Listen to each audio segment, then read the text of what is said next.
73แผ่เมตตาเปิดบุญมาที่73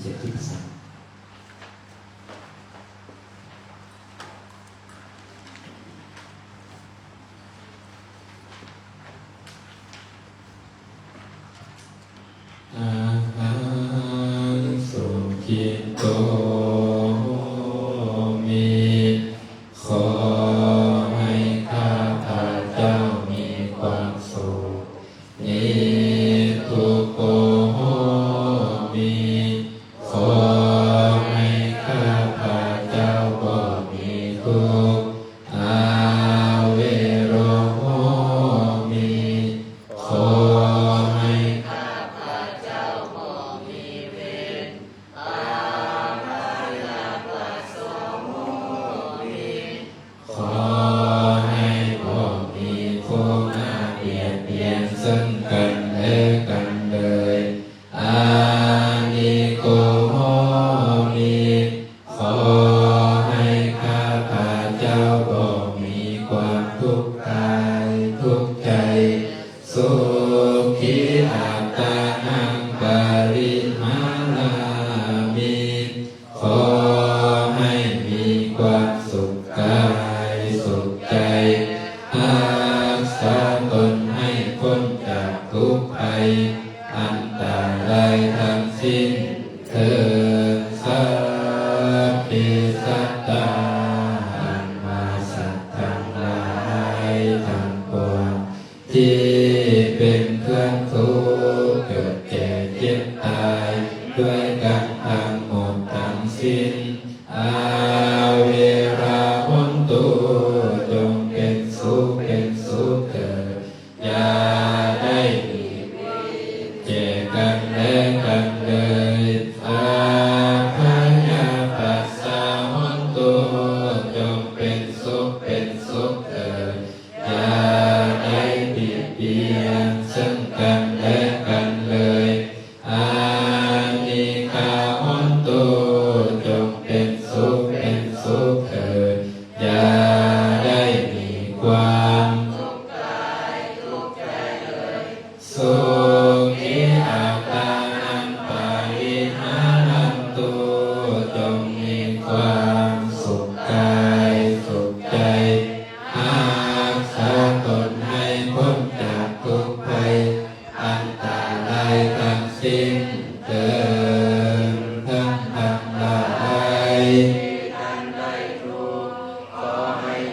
จงมีความสุขทั้งหลายที่ทำได้สุขขอให้สุขยิ่งขึ้นไปสัพเพสัตตาสัตว์ทั้งหลายที่เกิดเป็นสาราภูสาที่เกิดเป็นอัตตาสาที่เกิดเป็นสังเสตาสาที่เกิดเป็นโอปาปาติกาขอทั้งหลายจงมาหับเอากุศลผลบุญให้ทั่วทุกตัวสัตว์ด้วยเถิดอิทัมเมนะตินังหุนตุสุขิตาหุนตุญาตายโยขอบุญนี้จงถึงญาติพี่น้องทั้งหลายของข้าพเจ้าขอให้ญาติพี่น้องทั้งหลายของข้าพเจ้าจงเป็นสุขเถิดเปิดบุญมานาที87นาที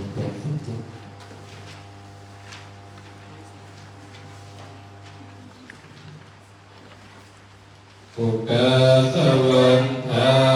มิปันเตเยติยังสัพพังสัพพะทาทานิสุปานิติตังสาเยเดกาทาตุมหาโพธิโคตารูปังสังสาวาจาสามานาสาเกวะวันทามิเจตถาคเตสยานิอาสานิฐานิกามนิจปิสาปัฏฐา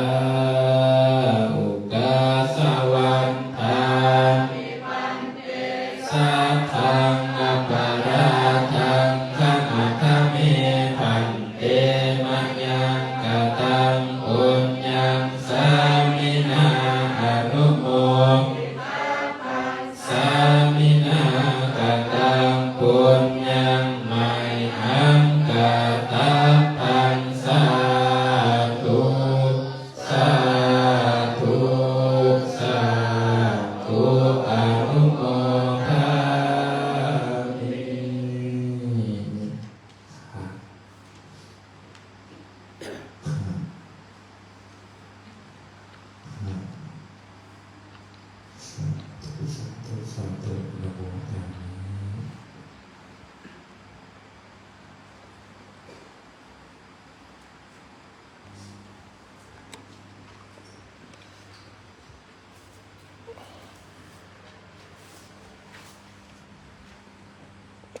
การลงเข้ารับการ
ผมข้อมูลบรรดาสมกุศลตลาดในวันนี้เราได้ไหว้พระได้อธิษฐานจิตร่วมกัน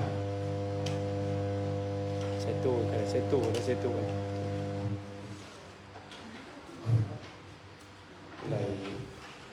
อธิษฐานจิตร่วมกันเพื่อเป็นบุญกุศลทุกวันศีลเราก็ได้พัฒนาทางจิตใจเพื่อเป็นสิ่งมงคลความสุขที่แท้จริง the real happiness and is depend on your mind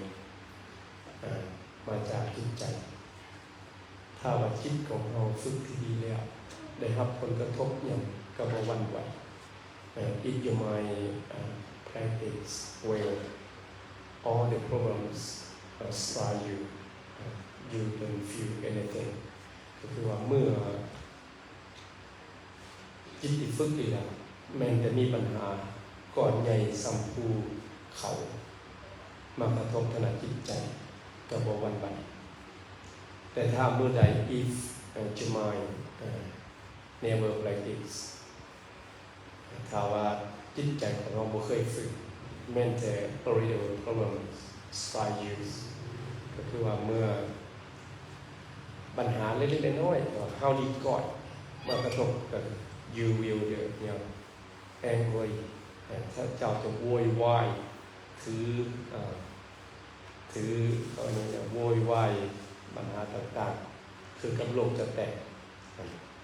ก็นั่นจะว่าจิตที่ฝึกดีแล้วก็นำความสุขมาให้แต่บางคนก็ข้ามจิตที่ไม่เคยฝึกนำความทุกข์มาให้ไม่เคยฝึกจิตจะเกิดมีปัญหาอย่างจะตีโพยตีพายเหตุให้ปัญหาแล้วนะเห็นบอกอาจารย์เคยแชร์อยู่ Facebook พรุ่งนี้เมื่อนี้อาจจะเป็นวันที่ยังก็อาจารย์เคยแชร์อยู่ Facebook เคยแชร์อยู่ Facebook จะอ่านสู่ฟังหน่อยหนึ่งอาจารย์เคยแชร์เลยให้ฟังว่ามันเป็นปรัชญาที่ดีปรัชญาที่ดีอย่าคิดว่าวันนี้เป็นวันที่แย่ที่สุดหรือว่าเป็นวันที่เหี่ยวเป็นวันที่เหี่ยวหายที่สุดให้เบิ่งวันมื้ออื่นหรือวันพรุ่งนี้ภาษาไทยอาจจะเป็นวันสิบหายคนนี้ก็ได้ก็เป็นหมายถึงว่ายายคิดว่ามือนี่ถ้ามีปัญหาหลายอาจมืออื่นหรือมืออื่น อาจจะเป็นปัญหาที่แห้งๆกว่านี้นั่นก็เอิ้นว่าเพราะฉะนั้นจะว่ายกตัวอย่างได้อาจารย์เคยได้ฟังก่อนธรรมะ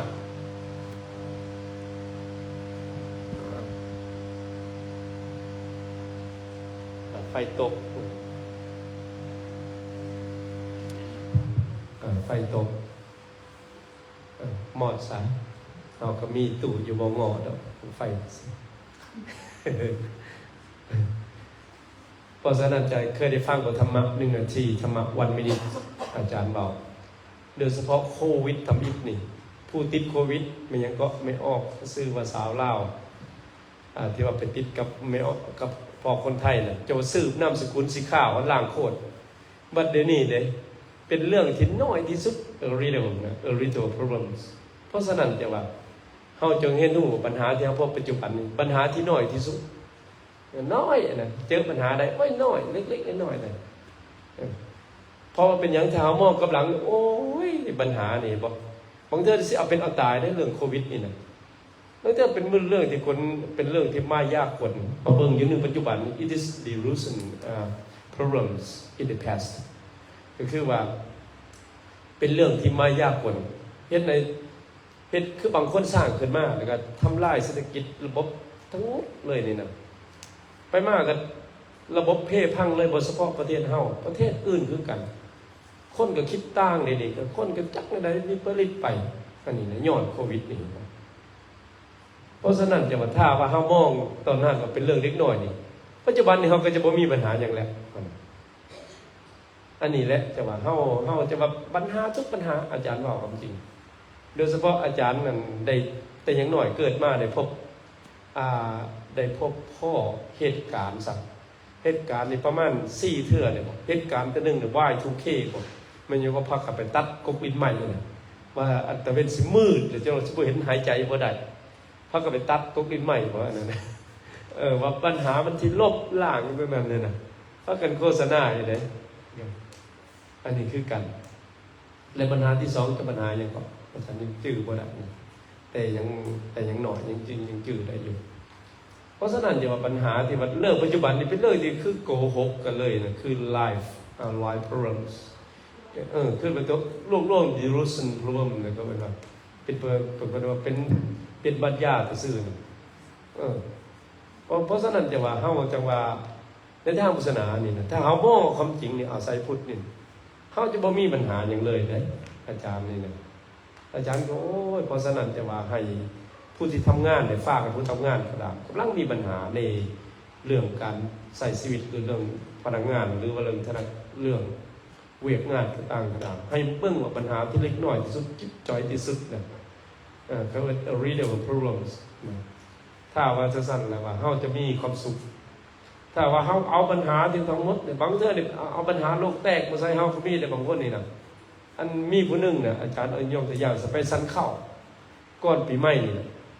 ไปสันเข้าแล้วเป็นจังได้ล่ะว่าอาจารย์เฮ็ดบุญพระเวทโจรน้อยเต้นอยู่บ้านตริงนะอันเขาก๊อปเอาจากสายอยู่สายก็โจรน้อยเต้นอันนั้นมาชงเซ้งน่ะโอ้โจรน้อยวัดโซค่ำนี่เฮาก็พอออกได้เบิ่งคักว่าเป็นโจรน้อยวัดโซค่ำเขาเขียนแต่อันบ่อันนี้คือกันเด้บางคนยังเก็บอยู่ได้อันพอออกบางคนนี่นะแม้แต่อันเป็นรูปที่ว่าเรื่องทำลายศาสนาก็ตามตั้งแต่เป็นรูปที่เพื่อนบ้านประมาณ10-20 ปีหลังแต่มากก็ว่าไปเลยนะเห็นบอกคนที่อารมณ์จิตที่มันปรับบ่ได้ที่อารมณ์จิตที่ปรับบ่ได้กับสถานการณ์โวยวายเลยเนี่ยคนนี่นะปัจจุบันนี่คือกันนี่คนเน่านี่นะเรื่องโวยวายนี่ก็ถือว่าคนที่บริฝึกจิตใจนี่โวยวายเลยยกตัวอย่างได้อาจารย์เบิ่งง่ายๆคือจนนอนมันบริฝึกมันอยากมันกินแล้วมันยังนอนได้นี่เห็นบอกมันฝึกตัวมือคือยังขนาดแล้วเขาเบิ่งก็เสริญว่าคนทั้งอื่นบริฝึกนี่แห้งแล้วเลยอาจารย์ว่าสิเลยขณะในโลกปัจจุบันดังนั้นจะว่าคำตอบของพระพุทธศาสนาคือการอยู่ในปัจจุบันเพื่อเฮ็ดให้ใจสงบและเข้าใจคือปัญหาพระพุทธเจ้าเข้าไปปุ๊บนี่เล่าปัญหาตะบิดนี่เล่าป้าเมียเนาะไปบวชเขาว่าใส่เล่าแท้ว่าเมื่อป้าเขาตะกูนกคนนั้นคนใดก็ว่าพระเจ้านี่เป็นคนบ่ดีป้าเมียป้าลาสว่างป้าอันนั้นล่าคลองบวชว้าวได้แต่เด็กแม้แต่เป็นเมียเล่าได้อันยัง นั่งยโสธราหั่นน่ะว่าเจ้านี่บ่ดูแลอันสามีเจ้าดีบ่ดูแลกษัตริย์ดีผู้เป็นพ่อเฒ่าก็ด่าเอาแท้เอาว่ามันยังโอ้เจ้านี่เป็นคนยิงกะลักกินนี่มันยังหั่นน่ะบัดนี้the dialogue of the Buddha between the Prince Siddhartha and the Princess Yasodhara King Siddhartha and Prince Yasodhara เขาว่า dialogue the secret dialogue อาจารย์ไปอ่านบทวิจัยอาจารย์ลืมกะปิมาอยู่มหาลัยเดลียูนิเวอร์ซิตี้เขาเขียนระดับปริญญาเอกพอสมมติอยู่เดลีนี่วัดเฮานี่3 เท่า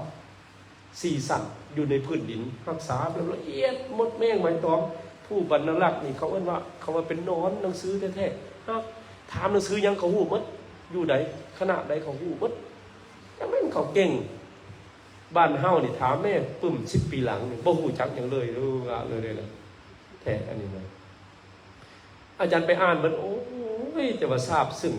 เจ้าชายสิทธัตถะเวลาเราตัดสู้น่ะเราเข้าไปเมืองกบิลพัสพวกนึงกับพวกอันนกทั้งฝ่ายพอเท่ากับสิฆ่าอยู่นั่นก็เรากับพอดี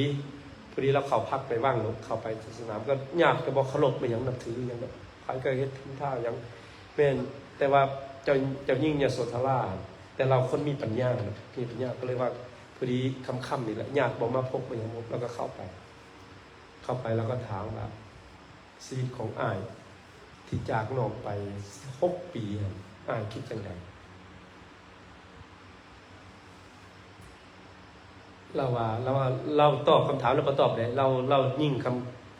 คำตอบก่อนเราขอบใจเจ้ายิ่งยโสธราที่เจ้าเสียสละเพื่อประโยชน์ส่วนรวมผู้จักว่าตระกูลของเฮาจะดังท่อฟ้าตลอดกาลนานตระกูลของเฮาจะบ่ตายอ้ายเป็นยังคือจังซั่นในเมื่ออ้ายปะราชวังเนี่ยอ้ายที่บ่ครองหลักเราก็บอกว่าผู้จักว่ากษัตริย์ยิ่งใหญ่ที่สุดในโลกนี่มีวันเสื่อมขายไปแต่ว่าตระกูลของเฮานี่บ่มีวันเสื่อมขายไปเขาจะสืบหาสืบผู้ตลอดกาลนานเจ้าเป็นยิ่งเดียวที่คอยฮักที่สุดเดี๋ยวนี้คอยยังนับถือเจ้าสม่ำเสมอแต่ว่าตายคอยก็จะบ่มีคนอื่นคอยจะบ่ให้นอกใจคอยจะบ่ให้ทำลายเจ้าสิ่งที่เขาบอกว่าคอยบ่ดีแล้วเจ้าบ่ดีเป็นเรื่องที่ของชาวบ้าน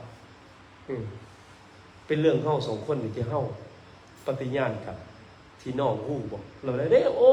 คำถามนี่อาจารย์อ่านนี่โอ้ประทับใจขนาดได้จะมาไดล็อกนั่นล็อกนั่นน่ะอ่านนั่นน่ะเจ้าชายสิทธัตถะนะโอ้คำแปลออกมานี่นะ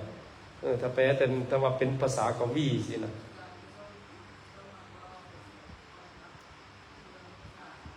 ฮะอันนั้นแหละจะว่าเพราะฉะนั้นจะว่าเจ้าชายแล้วพระพุทธเจ้ายังต่อไปได้คู่บอกว่าตระกูลของเฮานี่นะย้อนเจ้าเสียสละจังดึงตระกูล2 ตระกูลนี่ดังทั่วโลกจะเป็นอมตะตลอดกาลนานเราว่าเฮ็ดได้เจ้ายิ่งโสธราว่าบัพตะกาลนานในเมื่อเขาวิจารณ์ตลอดนี่นะทั้งฝ่ายพ่อปู่ทั้งฝ่ายพ่อก็ว่าค่อยบ่ดีว่าถล่มค่อยก็ค่อยให้รักษาลูกชายเจ้าลูกชายค่อยบ่ได้เราว่าอันนั้นเป็นเพื่อนแต่คำว่าแต่ว่าให้น้องสืบเบิ่งเตนี่ต่อไปสิประจักษ์ในสังคมอินเดียว่าอ้ายเสียสละประโยชน์น้อยๆเดียวนี่เพื่อสังคมส่วนรวมเหล่านั้นเราเว้าไปเพิ่นเองเด้เพราะว่าเราเว้ากับพุทธชนพุทธเจ้านี่เจ้ารู้จักวิธีการเว้าของเพิ่นกวีของเพิ่นคำเว้าของพุทธเจ้าเมื่อเว้าแล้วสนทนาไปแล้วก็เว้าอธิบายเรื่องธรรมเรื่องหยังเราก็สิรับธรรมแล้วเหตุและผลโอ้เจ้ายิ่งยโสธรานี่ตาตื่นใจรู้สึกว่าอยากอันนั้นแล้วมันอยากปฏิบัติธรรมโอ้ว่าโลกนี่ที่ว่ามันมีปัญหาที่ไม่มีปัญหาในโลกนี่เรื่องปัญหาในจิตใจในใจคนทำลายมวลมนุษย์ทั้งหลายทั้งปวงเราว่าอ้ายจะดึงคนออกจากสู่สังคมเพราะว่าสังคมอินเดียในสมัยนั้นผู้จักบอกคนทุกข์กับทุกข์บ่สามารถเกิดขึ้นได้วรรณพราหมณ์ก็อยู่ในวรรณพราหมณ์วรรณแพทย์ก็อยู่ในวรรณแพทย์วรรณพรหมก็พรหมเกิดมาคนอินเดียสว่าเกิดมาก็เกิดจากปากพระพรหมจากหัวพระพรหมบ่สามารถเปลี่ยนได้ลาว่าความสามารถของมนุษย์มีทุกกันหมดแต่เฮาเอากฎระเบียบกฎศาสนาที่ว่าศาสนาล่าหลังมาบังคับอันใดบัดนี้นะ อ้ายสิปลดปล่อยความทุกข์นี้จะบอกว่าทุกคนอยู่ในโลกนี่ล้วนแล้วแต่มีความสามารถล้วนแล้วแต่เป็นพระพุทธเจ้าล้วนแล้วเป็นพระอรหันต์ล้วนแล้วแต่ทุกคนจะได้พ้นทุกข์ถึงสุขหมดบ่ว่าวันนักใดได้เราว่าอ๋อนะโอ้เทศไปเราว่าเราก็สี่ประเภทและผลเป็นลักษณะธรรมในการดำเนินชีวิตนี่แหละเราว่าเห็นบ่น้องกินข้าวมื้อนี้ว่าอิ่มมื้ออื่นเด็กก็ยังอยากคือเก่ามื้อน้องว่าคิดว่าสิมีความสุขมื้ออื่นนี่สิมีความสุขคือเก่าบ่อันใดเราถามมาน่ะโอ้ท้าไปแบบรักธรรมจนว่าเทศนาเรื่องจิตวิญญาณเรื่องขันธ์5ก็ดีเรื่องอายันตนะก็ดีทั้งหมดนี่นะความทุกข์แล้วก็สี่เบิ่งว่าโลกมนุษย์เฮานี่นะบ่ได้ยืนนานนี่แก้ไปนี่สิ้นของอ้ายของน้องนี่เหี่ยวแห้งไปแล้วมีแต่ความยึดติดยึดมั่นในสิ่งเหล่านั้นว่าใดเราว่าเอานะโอ้หลังจากนั้นโอ้เราเริ่มใส่ทั้งหมดทั้งปวงว่าโลกมนุษย์ขึ้นด้วยความตัณหาด้วยความโลภความอยากได้ความอยากมีฆ่ามวลมนุษย์ทำลายสรรพสัตว์ทั้งหลายทั้งปวงโอ้เราเบาสนทนาโอ้ยอาจารย์อ่านมี300 กว่าหน้านะบทนิพนธ์เราเขียน The Dialogue of the Buddha with the Yasodhara โอ้ยอาจารย์ลืมไปอ่านอยู่อันมอสิเลอร์อุเฮียนนี่จากยูนิเวอร์ซิตี้ปริญญาโทนี่แล้วเธอว่าไปหาอ่านบทเก่าอะไรอ่านอะไรก็ซื้ออ่านน่ะม่วนเนาะถ้าเข้าใจภาษาน่ะม่วนน่ะย่างไปแล้วเขาพูดเลยเขาว่าปัดเด้อันตัวหันบ่ปึ้มนิพนธ์ตัวหันอ่านแต่ว่าบ่สามารถเอาก๊อปปี้เอาได้มหาวิทยาลัยเดลีนี่อาจารย์ว่าบ่สามารถก๊อปปี้ต้องเขียนเอาห้ามก๊อปปี้อาจารย์ทดลองมื้อนี้เอาอินเดียมหาวิทยาลัยอินเดียระดับปริญญาเอกห้ามก๊อปปี้เด็ดขาดมีแต่เขียนเอาอยู่ได้บนใดอาจารย์บัดนี้ไปอเมริกาไปมหาวิทยาลัยแคลิฟอร์เนียยูนิเวอร์ซิตี้สิไปเบิ่งวิทยานิพนธ์ของท่านวิษณุเครืองามแล้วเฮ็ดปริญญาเอกนั่นไปปุ๊บอยู่ Law of Faculty น่ะกฎหมายไปปุ๊บข่อยถามข่อยจะได้ปริญญาโทกำลังว่าสิไปหาปริญญาโทของปริธาอันปริธาอยู่ฮาร์วาร์ดนี่แหละแต่ว่าเฮาบ่มีเวลาเนาะนี่เอาไปหานี่เขาว่าก๊อปปี้เอาเลยถ่ายเอานั่งถ่ายเอาจะว่า300ขนาดเลยของท่านวิษณุเครืองามดร.วิษณุนะที่เป็นที่ปรึกษานักกฎหมายมือหนึ่งของไทยน่ะเราเขียนเรียนปริญญาเอกอาจารย์เป็นสอบเบิ่งข้าพเจ้านี่บ่ค่อยนี่ค่อยเป็นนักศึกษาค่อยอยากมาเรียนค่อยเรียนว่าจังซี่นะโอ้เจ้านี่แสดงว่าเจ้ามีความสามารถเจ้าฮู้จังได๋ผู้นี้มีเล่มตัวนี้นะเพราะเฮาอ่านอินเทอร์เน็ตเนาะกำลังสิไปเทนี่สิไปอยู่ Harvard University จะไปเบิ่งมหาวิทยาลัยจะไปเบิ่งบทเขียนปริญญาโทของปริญญาเอกของพิธาพักเนี่ยก็ความมันยังก็พักยังก็อนาคตใหม่ว่ะอนาคตก้าวหน้าอนาคตใหม่เราเขียนปริญญาเอกเราเรียนจบปริญญาเอกอยู่หั่นเนาะแล้วก็มีมหาวิทยาลัยทักษิณนิยมเม็กซิกันยูนิเวอร์ซิตี้อาจารย์ก็สิไปจะไปเฮียนเลยก๊อปปี้ของวิษณุเครืองามอยู่ในโทรศัพท์อาจารย์ก๊อปปี้อาจารย์สิปินออกก็สิเบิ่งถือว่าเราเขียนบทปริญญาเอกของเราแล้วเขาก็ปีอยู่อเมริกาแต่ว่าอินเดียนี่บ่ได้เด็ดขาดมหาวิทยาลัยเดลียูนิเวอร์ซิตี้มาได้เดือนนึงnumber 1ของอินเดียเนี่ยบ่ได้ต้องได้เขียนเอาถนัดอันนี้นี่ความรู้ของเขาอันนี้ว่าเรื่องหลักการเนาะเพราะฉะนั้น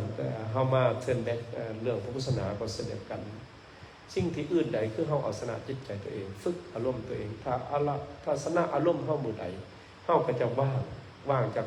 ทั้งอื่นทั้งปวงเฮาก็จะฮู้จากเฮาจะจื้อคำจำเฮาจะเว้าอันนี้เฮาจะฮู้ได้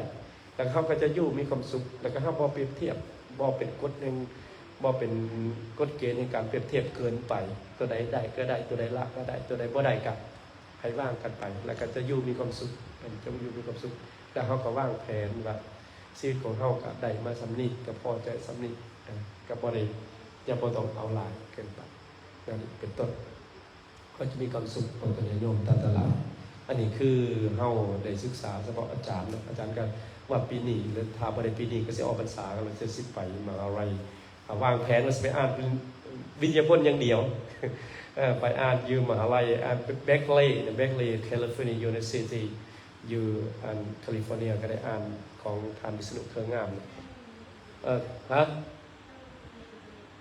แม่ก็บ่มีเขาบ่ให้เขาบ่โซ่อินเทอร์เน็ตบ่ได้แต่ว่ามหาวิทยาลัยอื่นที่ว่าบ่ดังเนี่ยได้มหาวิทยาลัยบ่ดังระดับเป็นเขาเรียกว่ามหาวิทยาลัยอยู่อเมริกานี่นอกจาก Harvard หลายMIT เนาะ MIT ก็ แยกจากฮาร์วาร์ดแล้วใกล้ๆกันเลยเขาขี่ไปเขาก็เห็น MIT MIT ของนักการเมืองที่ดังๆจบที่ว่าเป็นจอร์จวอชิงตันเป็นบารักโอบามาก็ดีเนี่ยเป็น MIT ฮาร์วาร์ดมันเขาอยากอ่านวิดีโอเขาก็เข้าไปเขาต้องเลือกคณะแล้วเขาไปถามเขาก็ให้ก๊อปปี้เขาอันนี้ก็สบายอยู่อเมริกาเนี่ยมันจะบอกห่วงข้อมูลเนาะเขาจะอ่านไปเลยเอาไปเลยเนาะแต่ว่าอินเดียนี่ห่วงขนาดข้อมูลนี่นะระดับปริญญาเอกเนี่ยออกมาบ่ได้ต้องได้ก๊อปปี้เอาบทนิพนธ์ปริญญาเอกแต่มหาลัยอื่นก็บ่แน่ใจแต่มหาลัยเดลีอาจารย์ต้องไปอ่านเอาต้องไปเขียนเอาจดเอาหรือขอใกล้เอาหน้าใดหน้าหนึ่งได้กันนี่คือการเนาะนี่คือการเรียนรู้สลับนะแต่ว่ามหาลัยที่เก่าแก่ข้อมูลเกี่ยวกับลาวนี่ก็บักหลายเกี่ยวกับสปปลาวเขาเขียนในการบักหลายอันหนึ่งเข้าไปตอนนั้นเข้าไปสนใจพวกปันใดเกี่ยวกับเรื่องเล่ากันกับพระธาตุหลวงก็ดีมันยังก็ดีมีหมดแต่เขาอ่านเพราะมันผ่านเพราะว่าเขากับบริเฮียนหรือสายนี่เขาเรียนฟิโลโซฟีเรียนปรัชญาในทางศาสนาเขาก็เลยว่าเขาสนใจที่เรื่องนี้เพราะเขาเห็นบทของเขาวิดีโอของเขาเกี่ยวกับศาสนานะเขากันได้สนใจเรื่องนี้อ่านเขามีเวลาจำกัด2 ปี9 เดือนนี่เฮียนเอาแต่อาว่า2 ปี9 เดือนนี่เอาแต่อาว่าจังหวัดย่ำหนาวนี่ก็พุ่นแล้วย่ำห้อนนี่ก็นอนห้อนเกิน47 องศาถึง50พุ่นแล้วห้อน47 องศา50นี่ไฟนี่มา3 นาทีมอด3 นาทีมอดไปมาเลยไปอาบน้ำเลยเท่าบ่มาเป็น3 มื้อก็มีอาบตุ้มน้ำตรีนี่เลยอยู่ไสกันตามต้องหาซื้อตุ้มน้ำไปหลายๆเลี้ยงกันได้อย่างนั้นโอ้ดี100 เท่าดี100 เท่าดี100 เท่า100 เท่าการกินกันอยู่100 เท่า100 เท่าความสะดวกสบายกินกันทางเธอจะไปสร้างคือกันกินคือกันเธอมัสลาจาปตีเดี๋ยวนะกินกันเราก็เลิกอาหารเราก็เลิกอาหารที่ว่าดีเลยมันก็หูกันเลยว่าเขาเอาได้บ่สะอาดนี่เท่าไหร่เห็นไอ้ข่อยไม้เด้อมันปุ๊บมันก็หูได้มันก็เซตมือคะแนนกับทับไข่เซตแล้วล่างข่อยสร้างในต้องเฮ็ดดีเด้อเด้อมันก็ว่าได้ก็เป็นเรื่องธรรมดานี่เขาเลิกเอาแต่ว่ามันก็บ่ได้บังคับเดี๋ยวเขาจะไปกินเลยแล้วที่เขาก็เข้าKFC เป็นแมคโดนัลด์นี่บอกเท่สะอาดดีแต่ว่าอยู่พุ่นลูกค้าต้องโง่เจ้าของห้างผู้ชายขายอาหารผู้ชายบ่มีผู้หญิงเนาะผู้หญิงแต่งปุ๊บเลยนอนอยู่เฮือนปีนหลังกาลิ้นนี่มีแต่เลี้ยงลูกอย่างเดียวแล้วผู้ชายต้องไปทำเอาเงินให้แล้วแต่ทั้งหมดเลยต้องดูแลและแต่งเอาแหละแต่ว่าเจ้าต้องไปอยู่เลยต้องไปอยู่เฮือนเขาแต่งเอาแหละผู้หญิงนี่แต่งเอายังพ่อเจ้าต้องไปอยู่เฮือนเลยแต่งเสียได้สมมุติว่าจบปริญญาโทสมมุติว่านี่โจโบจะสิเนาะเพิ่นระดับไฮเล่งเลยเขาว่าระดับอันวรรณะสูงนี่ถ้าผู้หญิงอยากได้ก็ต้องสืบคะแนนได้เขาจะสืบได้อินเดียนี่คือกับคนลาวเนี่ยสืบ7 โซโคตรคือกันได้เข้าตู้ไปจะได้ไม่ตู้ไปจะสืบไปได้ถ้าว่าเข้าตู้เคยหันเคยนี่เคยเป็นเขาบ่เอาเลยได้ต้องสืบสกุลอันเดียวกันวรรณะเท่ากันก็ถือว่าบรรลุแต่ว่าระดับเศรษฐกิจระดับ3ของโลกเทคโนโลยีดีที่สุดของโลกมันยังดีที่สุดการศึกษาดีที่สุดของโลกนะการศึกษาของเขามันยังนะแต่ว่าอินเดียเนี่ยโอ้ยบอกว่าไปกินเองเล่าอยู่เล่าอะไรขึ้นกันแล้วขึ้นกับนิสัยคนขึ้นกับการบริหารอันนี้ก็บ่ฮู้เด้อนี่นะแต่ว่าอาจารย์มองอย่างนึงว่าย้อนแบบคนระบบคนดีหลายกว่าผมก็เลยว่าเนื้ออันนี้คือกันเพราะฉะนั้นจะว่าเข้ามาย้อนอยู่ศาสนาของเขาเนี่ยแต่ว่าทุกคนสามารถปฏิบัติได้หรือว่าอยู่เพื่อนอยู่ซ่านก็ดีก่อนสินอนก็ดีมีบางคนคอมเมนต์ว่าโอ้ยอาจารย์สอนเด้สูตรมนต์ไม่ออกกับมีปากอย่างมีนอนก็ว่านะโมตัสสะภะคะวะโตก็ได้นะสิเป็นไม่หยังสิลงมานะโมตัสสะภะคะวะโตก็ได้สูตรเอาไหมยู่เนี่ยบ่แม่นพุทธเจ้าเห็นบอกพุทธเจ้าบอกเลยสุทธะมันก็ปริปัสสกกันนะเขาเอิ้นมาระบบตอนแก่น่ะสู้หรือสู้บ่ได้ให้สิจะได้บ่นี่พระพุทธเจ้าว่าสุปทะเจ้านี่นะเจ้านี่อย่าไปคิดว่าเฮียนสู้เทศได้เจ้าหายใจเปลี่ยนบอกเป็นกำหนดลมหายใจบ่ได้ ท่านน่ะมือนั่นแหละคือเข้าถึงโฆษณามีสติอยู่ทุกมือก็ได้แหละบ่จิตลงลอยไปใส่แม่นบ่ย่านแต่ว่าโอ้ยเห็นวัดจังจะเข้าบ่เห็นวัดแล้วขึ้นไปอื่นนั่นบ่แม่นพุทธศาสนาพุทธศาสนาคืออยู่ที่ลมหายใจคือหลวงปู่ซ่าถามเลยเฮ็ดได้จังเข้าถึงพุทธศาสนาได้เจ้าหายใจเป็นบ่ล่ะวะเมื่อเจ้าหายใจเป็นคือเข้าถึงพุทธศาสนาหายใจเข้าหายใจออกมีสติอยู่ทุกมือกำหนดลมหายใจนอนก็นะโมนะโมบ่จบนะโมก็นะโมนะโมนะโมนะโมนะโมนะโมนะโมนะโมอยู่โอ้เดี๋ยวฮู้จักเลยใช่หั่นน่ะเสียยังกันสิขับรถนั่นนะโมนะโมก็ได้บ่แม่นได้สิฟุโลไฟแดงนะโมตัสสะนะโมตัสสะพุทธังบังตาธัมมังบังตาจะบ่ได้ได้น่ะตำรวจเห็นคือเก่าเลยเนาะคงเฮ็ดผิดน่ะเพราะฉะนั้นเดี๋ยวเอาเป็นโยมขอโมทนามื้อนี้เป็นการอย่าลืมเด้อบุญวัดเฮาตบประทัดทรายวันที่4ตบประทัดทรายสูตรวันที่5ยกซอฟ้าวันที่5ฉลองประทัดทรายตักบาตรในวันที่5เป็นวันอาทิตย์มากินข้าวนำกันเด้อมื้อหันยามฮ้อนก็มาตำมะฮุ่งจีข้าวจีจีก็จีนำกันตำมะฮุ่งเอาฮ้อนเอานั่นแหละฮอนมื้อหันอาจจะเย็นก็มีวันที่5เด้อวันที่4ที่5ที่4ตอนบ่ายโมง2โมง3โมงตบประทัดทรายมื้ออื่นก็ใส่บาตรฉลองประทัดทรายยกซอฟ้ากุฏิน่ะโดยกุฏิตัวหันนั้นยังไม่ได้ยก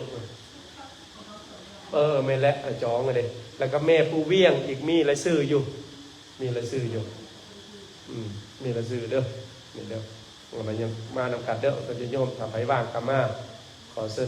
เป็นเชิญเจริญพรใดมือหันกรรมาคารวะสมมาผู้เฒ่าผู้แก่นะเฮาก็เอาตัวโยมทรงเน้นเฮาก็ใส่ผู้แขนพระสงฆ์จะมาเน้นพ่อจะมาเน้นแต่สิวัดสงฆ์นำวัดสงฆ์กันแปลว่าปีใหม่ของเฮากับปีนั้นไปเอาพระขึ้นนำปฏิฐานนำมาเด้อไปว่างกรรมาวันที่4วันที่5เนาะอันนี้วันที่4ที่5มาร่วมนำกันวันที่4ตอนบ่ายๆ 3-4 โมงแรงอะไรตรงประทัดทรายก็4-5ตอนเช้าไผมาตอนเช้าก็ตอนเช้าบ่เป็นหยังตอนมาตอนแรกก็ตอนแรงมืดเปิดโอกาสมืดแต่อาจารย์ตอนเช้าก็บ่อยู่สิไปตักบาตรอยู่พูนอยู่วัดพุทธแล้วก็ตอนบ่ายสิกลับมาตอนแรกก็หนักมื้ออื่นสิไปคารวะญาทานใหญ่ญาทานเป็นมาสิบ่คมก็บ่ได้ก็ทำหน้าที่นี่แหละทำหน้าที่พระนี่นะธรรมดาอันนี้อันโจโบมาเบิ่งนี่ก็ชีวิตของพระบ่แม่นธรรมดาเด้อเราอ่ะชีวิตของพระเป็นธรรมดาเด้อมาเนี่ยเพิ่นก็เห็นนี่เพิ่นก็ล้มบุญอาจารย์ก็ล้มคือกันล้มสูตรบุญนำนะโมตัสสะภะคะวะโตอะระหะโตอยู่ย่างหั่นก็ย่างนี่เด้อนี่ย่างนี่เด้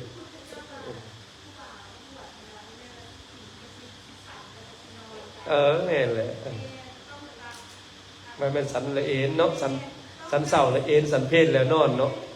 ตอนแรกมาสัตว์มีมาม่าบ่ได้เด้อเนาะ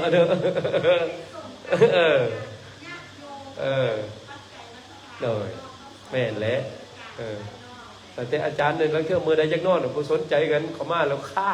นอนแล้วได้พานอนแล้วบ่สนใจแล้วคำจักนอนบ่ได้เมื่อยฮู้จักตัวเองเลยได้ฆ่าแล้วฆ่าไม่ออกฆ่าเด้อบ่ว่างนอนรถเว้าตรงๆสิแล้วจักนอนเมื่อยแล้วมื้อหั่นน่ะบอกโยมกันเด้อบอกครูบากันเด้อผู้ใดมาบอกอาจารย์นอนจะเมื่อยนอนเลยอาจารย์ไปเลยเด้ขั้นตอนแรกกันก็มันตื่นคือกันก็มันมื้อนี้ก็ตื่นพุ่นแล้ว 7:00 นแล้วยังตื่นบ่สนใจมันก็นอนได้เมื่อยเนาะสิเนาะแท้ได้ถ้าบ่รักษาสุขภาพบ่ได้แต่อาจารย์สาธุตั้งแต่มาอยู่วัดนี่ก็10 ปีแล้วองค์อื่นนี่ไปห้องหมอตลอดอาจารย์ไปภาคอธิษฐานเด้สาผู้ข้านี่บ่มีเงินมีค่ำก็อยากขออย่าเจ็บอย่าไข้เด้ออย่าให้นะ10 ปีเลยมาอยู่นี่2013 2024แล้ว11 ปีเลยนะนั่นแหละ10 ปีเลยนะ10 years นั่นแหละ more than 10 years เลยนะบ่ให้เจ็บไข้ได้ป่วยอย่าให้ผู้ข้าเด้อว่าอธิษฐานถึงหมดชีวิตพุ่นน่ะแก๊กไปนะพ่อรับตานี่ซินะบ่ไม่ไหวรับตากิ๊กเนี่ยพ่อได้อาจารย์บ่อยากได้หยังได้อธิษฐานนี่ซาผู้ข้านี่บ่ให้มีเงินมีค่ำก็ได้แต่อย่าเจ็บอย่าไข้เห็นหมู่ทรมาน แต่ว่าสิ่งสำคัญกับเฮาตัวเป็นตัวเฮาเองอีกตัวใดเลิกสันก็สันมื้อนี้สันแบบนี้มื้ออื่นสันแบบนั้นก็เลิกสันบ่เอาสุรุ่ยสุร่ายได้บ่ตีโป้ยตีพายโอ้บ่ได้แต่คำบ่สันก็บ่สันได้อาจารย์เหลียวเบิ่งซื่อๆได้ยกมือเลยเคสก็เคสนั่นแหละสิจะได้บังคับก็บ่สันเลยนะมือใส่สันเนี่ยนะแต่นี่น่ะไม่ออกก็เส้นเดียวกันได้อย่าเฮ็ดสุรุ่ยสุร่ายได้บ่แม่นมื้อนี้ก็เบาแล้วไปนำอีกมื้ออื่นเบาเลยนำอีกมื้อมาน้ำเนี่ยนั้นโอ้บ่ได้หลายแล้วมันระวังเรื่องอาหารการกินเด้อเรื่องอาหารการกินเนี่ยตอนเช้านี่ถามโจก็ได้ไข่2หน่วย3หน่วยนี่กินกับข้าวแล้วไปแล้วบ่มีหยังก็ได้นะเอามือตื่นมาไข่แล้วกินไข่แล้วไปแล้วพอได้ข้าวนิดนึงแล้วก็ต้องแต้งก็ได้นะไข่ต้มมาแหละไข่ต้มมาแล้วนั่นแหละได้ดีได้2หน่วยนะไม่ละนั่นแหละอาจารย์พ่อเด้อพอฉันได้นำไม่ออกก็ให้ระมัดระวังเรื่องอาหารการกินจะเป็นสุรุ่ยสุร่ายได้จะเป็นสลองเอาแท้เอาว่าได้บางคนคืออาจารย์เว้าเลยบ่เขียนลง Facebook เลยโอ้ดีใจได้ไปเฮ็ดเวียกพักงานหลายมื้อโพดดีใจไปหน่อยเนาะได้เฮ็ดเวียกอันได้เฮ็ดเวียกนะให้ดีใจจังบางคนนั่นแต่ที่ปีใหม่จะสดชื่นแจ่มใสฉลองปีใหม่พดสงกันม่วนชื่นหลังปีใหม่ไปเลยก็มีบางคนน่ะเป็นสุขภาพหายก็มีนะบ่แม่นอันมันเป็นปีใหม่มันเป็นปีใหม่แหละนี่คือกันดังนั้นจะว่าขอให้รักษาสุขภาพมันทุกคนเตือนนั่นแหละให้นี่แหละคืออาจารย์ว่าสุดท้ายคีย์เวิร์ดน่ะสนะจิตของเฮาสนะกิเลสของเฮานี่แหละสนะความถือยึดมั่นถือมั่นในร่างกายของเฮานี่แหละเฮาคิดว่าดีคู่มือนี่เทคโนโลยีมันทันสมัยเพิ่นแนะนำก็ดีอาจารย์ก็เบิ่งอันนึงได้เบิ่งคลิปเบิ่งแต่พ่อเบิดทงไส้โอ้เราดีแล้วแนะนำน่ะกินอาหารไว้อันนั้นน่ะอาจารย์ว่าโอ้ดีแล้วโอ้บ่ต้องกินเค็มบ่ต้องกินน้ำแล้วว่าอาจารย์นอนในเด้งพ่อนั่นแล้วว่าในน้ำน่ะว่าดื่มน้ำหลายๆสินะอันนี้ก็เบิ่งคลิปที่เป็นประโยชน์นะพ่อเบิดทงไส้มัน60ปีแล้วบ่60 70เลยเนาะเห็นบ่30-40เลยหั่นน่ะโอ้แต่ว่านั่นแหละนี่เนาะเด้อว่าฉะนั้นจะให้เบิ่งเอาอาจารย์ก็อยากอายุคือเพิ่นนั่นแหละ60ปีคือเก่าโอ้คักแล้ววันนี้น่ะเด้อขอโมทนาช่วยพรขอโมทนาโชมื้อนี้มื้ออื่นท่านโจโบก็จะได้ลาสิกขาแล้วเด้อนี่นะก็เป็นเจ้าภาพในการสร้างครอบครัววงศรีประสมแล้วก็ครอบครัววงคันตีเมื่อนางวันค่ำเมื่อเสาร์นี่เพิ่นก็มาเล่นเพลงมีตำบักหุ่งโอ้ก็ถือว่าโอเคโจทย์จัดหลายเงาหลายมือเติบแล้วบ่สดชื่นกินอยู่เพื่อออกโอ้สันเนี่ยนะหมู่บ้านนี่ก็มีหยังก็จินดาดอีกแต่บ่ได้สันน้ำเพิ่นหมู่บ้านนี่พอตอนเช้าน่ะสันสีแล้วโอ้ทำเพลงแล้วโอ้ยอมเลยเพิ่นก็ไปถวายอาหารถือว่าเป็นโมทนาเจอหน่อยก็อุดมสมบูรณ์มาได้นี่บ่ลุยได้นี่เบิ่งจัวนี่นะบ่นั้นโจเอาโหกับพุ่นน่ะเริ่มเลยบ่ดอกจะบ่เห็นนอกมาได้นี่นะโจแถวนี้ก็นะโอ้อุดมสมบูรณ์เลยนะพุ่นอันนี้ก็จะจอยอันนี้มันกินมีตลอดก็บ่จักนี่นะไหนอันนั้นพอได้กินมีแต่แรกนี่จ้อยแหละจ้อยแหละนั่นแล้วนี่มนต์คาถาแถววัดนี่อาจารย์ก็สิสร้างวันนี้พุ่นได้อันไหนจัวบอกจัวเด้อันฟังคาถาไว้4แจวัดนี่ได้นี่ได้ถ้าเรื่องบ่ดีบ่ให้อาจารย์ฮู้แล้วได้อันนั้นวัดนี่ได้น่ะผู้จักว่าได้มันจะจัวนี่น่ะเขามันมาจับเงินออกขวัญก็อาจารย์ฮู้แล้วได้ฮู้ในมือนี่มันบอกแล้วได้คันมือมันยังจะไผมีเรื่องแล้วได้นี่น่ะอันไหนนี่น่ะผู้จักก็ได้นี่น่ะแท้ได้อันน่ะโจรน้อยนี่ถามให้เอาเสื้อนี่น่ะแท้ได้ผู้จักก็ได้อันน่ะมันฮู้แล้วได้ฮู้นี่คือนอนนี่คือกันคือมีคนมาซี่มันชวนนั่นไปกินข้าวอันนี้ได้อาจารย์ย่างแม่นแท้สิเด้มันบอกได้น่ะนี่ชวนนี่ต้มมีสิแม่นในห้องน้ำยังเห็นอาจารย์นั่นน่ะกำลังนอนอยู่จะนอนปั๊บฮู้จักแล้วดิมันเขามีคนมาห้องนี่เด้ชวนนี่อันนี้เด้อสมุดว่าอันนี้ก็ย้อนยังย้อนอาจารย์นี่สิบอกเคล็ดลับอันนึงเฮารับนี่พยายามใส่หูฮอบห้องเฮาย่าวไปกดตกกกไม้ฟังอยู่ถึงห้องนั้นฟังอย่างนี้หูเฮาก็เลยดีสินอนเนี่ยนะสิตื่นคือกันฟังนี่อันนั้นฟังได้ถามครูบากันนี่4คนนี่เสร็จอาจารย์ไปจับตบปึ๊บเลยได้ถามปึ๊บตบปึ๊บเลยได้แต่อาจารย์เนี่ยนะถ้านอนถามปึ๊บตบปึ๊บเลยได้น่ะอาจารย์น่ะฟังย้อนนึง เอาฝึกหูบ่ได้คอดแจบกระแพงมื้อนั้นคอดแจกระแพงมื้อนี้คอดแจกระแพงมื้อนี้คอดแจแล้วก็เบิ่งแต่พุ่นนี่เบิ่งนี่ห้านกาแฟเบิ่งหั่นไปแล้วนี่นะเอาตัวโยมก็ฝึกเด้ฝึกนี่จะจื้อเด้มื้อนี้น่ะจื้อเด้แล้วก็บ่ลืมมื้อนี้น่ะฝึกจังซี่น่ะอันนี้เด้เขาจะจื้อชาตินี่นอนมื้อนึงให้คิดเช้านี้เฮาเฮ็ดหยังสวยนี่เฮาเฮ็ดหยังไผเว้าใส่เฮาจื้อเขาเว้าหยังมื้ออื่นคิดมื้อที่2มื้อบ้านนี่เฮ็ดหยังมื้อนี้เฮ็ดหยังอาทิตย์นึงเขาสรุปวันจันทร์เฮ็ดหยังวันค้านเฮ็ดหยังวันพุธเฮ็ดหยังวันพฤหัสเฮ็ดหยังสรุปเลยน่ะจิตใจน่ะเป็นอารมณ์ของจิตเฮาน่ะจะเฮ็ดสมองก็จื้ออันนี้เฮ็ดสมองก็จื้อได้บอกได้มีเวลาว่างอย่าจับโทรศัพท์ไปเลื่อนมากน่ะบ่จื้อมีโทรศัพท์บ่มีประโยชน์เฮาก็บัดนั้นเฮาก็รับได้สิบอกเคล็ดลับไม่ออกได้จังเฮ็ดให้อาจารย์จื้อบางเรื่องบางอย่างที่เฮ็ดหูดีน่ะจื้อเอาเด้อท่านอันจัวโบเด้อถ้าอยากจื้อน่ะฝึกจังสิจะจื้อหมดบ่นี่น่ะสรุปทิศนึงนี่สินอนปึ๊บนี่สรุปบ่ได้เดือนนึงสรุปอีกทิศนั้นเฮ็ดหยังสรุปมาเกือบ30นาทีจังนอน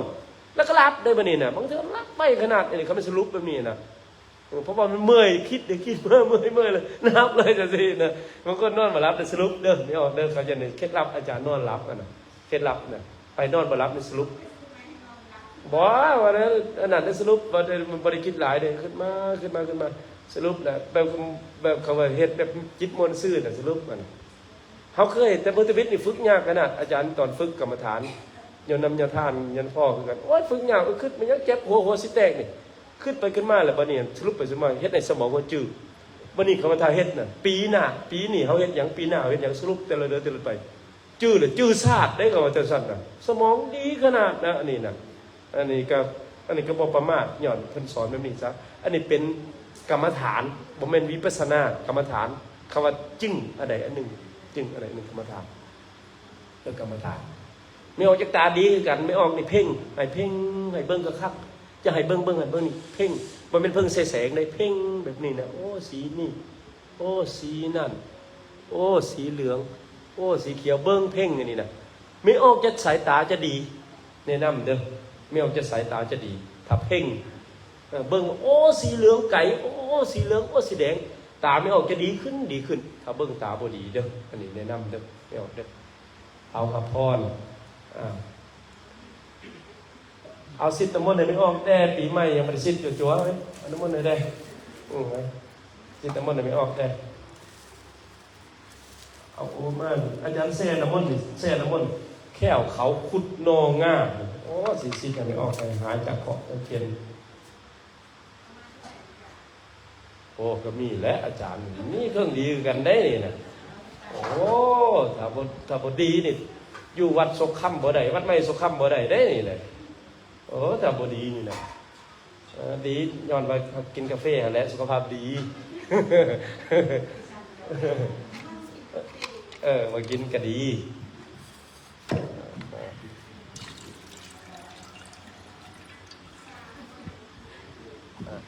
จัวใดตื่นไปพระทุกมื้อบ่ขาดสิทธิ์น้ำมนต์ให้แดจัวใดยกมือขึ้นเบิ่งตื่นไปพระบ่ขาดยกมือขึ้นไผ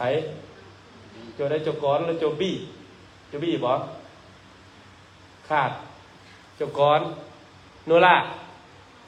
แล้วเลยว่าแล้วก็ไปบ่ขาดเอาไปจัวก้อนจัวบี้อนนท์ไผ